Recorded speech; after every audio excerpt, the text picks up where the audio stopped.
We've seen a lot of big upsets in MMA lately, and it feels like this aura of upsets and our expectations being completely reversed started recently. In this video, I'm going to go over how our expectations were reversed and the entire MMA community was left stunned and in shock, and when this complete unpredictability began. I believe I've narrowed down where this began, to the exact event, fight, and minute that completely reversed our expectations. And whether it's from divine intervention or just the crazy nature of our sport, I believe everyone can acknowledge that our sport is even more unpredictable now than ever before.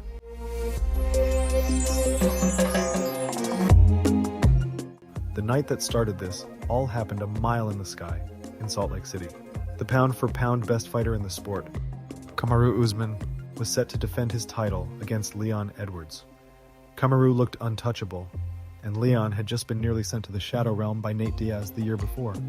These two men had even fought before, with Kamaru controlling the fight with his signature wrestling style. There were glimmers of hope in Leon during round 1, but by the 5th, it had seemed that Leon was resigned to losing the decision, and that was until, well, you know what happened by now. The cloth from which he is cut, that is a dejected...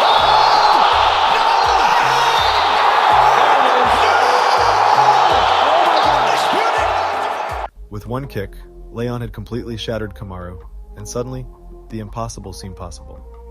A true Rocky moment was created, but little did we know there were a lot more to come in the following year.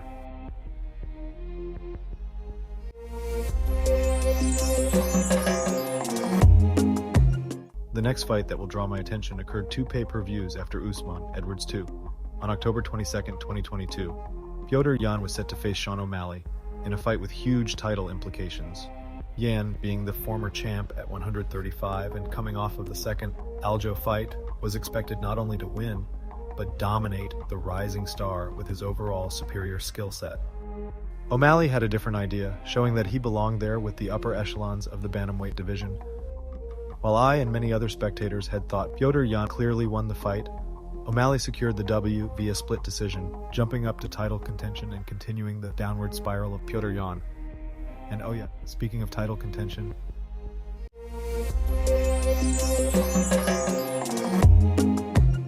after squeaking by Yan in their fight, it was obvious to the MMA world the Sugar Show was headed to Boston to fight Aljo, the 3-time defending champion who had beaten the best that the bantamweight division had to offer, and was now going to fight the guy that had robbed Yan and beaten no active UFC fighters. To cut it short, everyone assumed Aljo would add another ruby to his belt by backpacking the hype train all the way to the bank. That is not what happened. After a lot of talking, Sean O'Malley looked ready to prove he was what he said he was. As his walkout was underway, we felt the weight of the moment on our shoulders and had realized that we were potentially watching yet another upset. After all, these had become far too familiar to us. Aljamain got a bit overconfident in his striking and walked into a clean right cross from Sean, and the world knew it was over for him. The Sugar Show had made it to Broadway and had done the impossible. After defending the 2 takedown attempts and proving the better fighter that night, we saw the most unlikely champion in the hardest of weight class in the sport's history. With this moment, MMA was proven to be unlike any other sport, showing that in fact anything is possible. But this story alone doesn't prove anything. For that, we might have to take a trip south of the equator.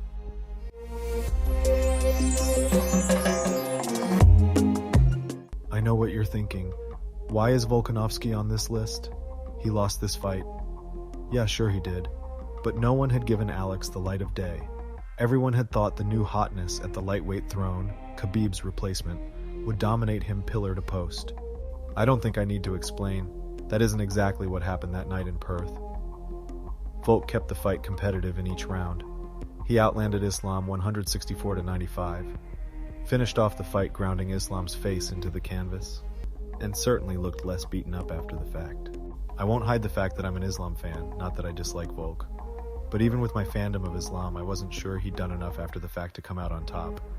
When the judges read the scorecard, I was more relieved than excited, as I'm sure most of Islam's fans were given how the fight played out. In making Islam look human, Volk earned all of our respect, and to top it off, he even got to keep his pound-for-pound ranking despite losing, and that makes a ton of sense. Volk was able to use a counter-grappling style to even knock Islam down a couple times, something that no one had really done to Islam. But it's another Aussie that earns our attention in our next massive upset, and not for quite the most fortunate reason.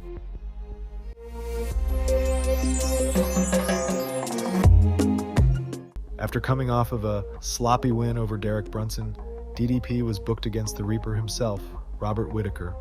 I don't think I need to remind you, but the entire MMA world was counting out Dricus. But while no one was giving Dricus a chance in this fight, Dricus kept insisting to the world that he would win, that he would be the one middleweight that could beat Whittaker. But it's not as though everyone's opinion was exactly unwarranted. As I mentioned, Dricus was coming off of a corner stoppage over Derek Brunson, where his overall performance was rather lacking in the technique department. Other than that, DDP only had a decent showing over Darren Till. To remind you of Whittaker's recent experience, he had just dominated Marvin Vettori, arguably beat Izzy, and hadn't been beaten at middleweight by anyone other than him. So when Dricus took it to Bobby Knuckles in the first round, our collective minds were blown. Whittaker barely survived the first, and was finished halfway through round 2. Dricus fought like Whittaker owed him money. This is probably my favorite upset, because until this fight, I'd never heard someone counted out so completely, even in lopsided or short-notice title fights. No one gave Dricus anything, not even a chance. But he took a chance, on himself, and yanked the number 1 from beside Whittaker's name. I don't know about you, but I was truly amazed.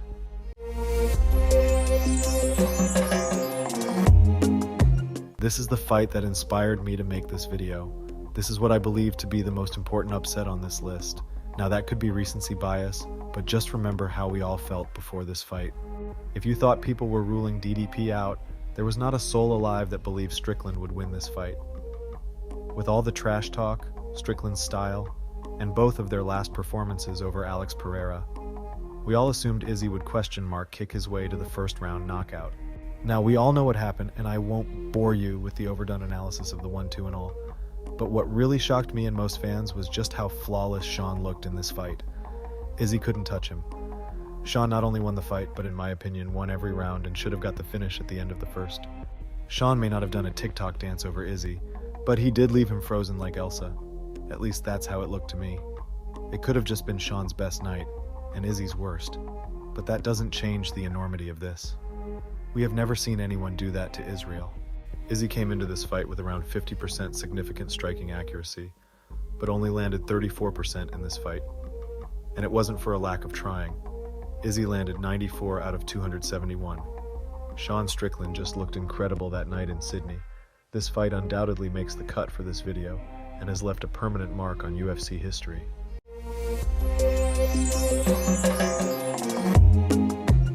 The last of these upsets that I want to look at is one of the biggest in UFC history, and it's the one that sold me on this unprecedented era in our history. Amanda Nunes, the double champ, the GOAT, Juliana Pena, who was 2-2 in her last 4 fights. Needless to say, Nunes was highly favored in this match. The first round didn't conjure up any ideas of an upset in our heads. Juliana looked good, but didn't seem to have an answer for Amanda's pace and pressure. Going into the second, however, Pena answered back by doing something no one had ever done before, turning the pressure back around on the Lioness. Amanda gave up her back almost willingly, and Juliana secured the rear naked for the submission over the GOAT. Instantly, images of GSP versus Matt Serra were brought to mind, and truly this might have been crazier. George wasn't the greatest yet, and Amanda was. No one had threatened Amanda's title. Not Chris Cyborg, not Ronda Rousey. I remember watching this fight, with my jaw rested firmly on the floor, and after it, I knew I had just witnessed history. These upsets, to me, are what truly makes our beloved sport the best in the world. I've learned to not count anyone out till the final bell has rung, because no matter the odds stacked against you, no matter the pressure on your back, you're still capable of winning at any second, and these fighters proved it. I hope you enjoyed my video. If you did, be sure to like it. Let me know what topic I should cover next. If you feel like it, toss me a subscription as well. It would truly mean a lot, and I look forward to bringing you more content down the road.